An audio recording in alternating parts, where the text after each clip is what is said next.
قل أتحاجوننا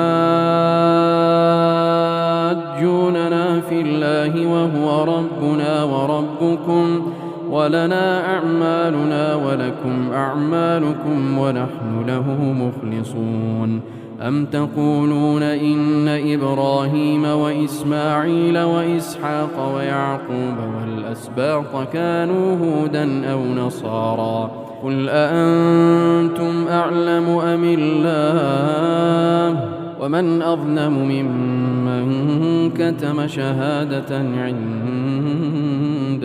من الله وما الله بغافل عما تعملون تلك أمة قد خلت لها ما كسبت ولكم ما كسبتم ولا تسألون عما كانوا يعملون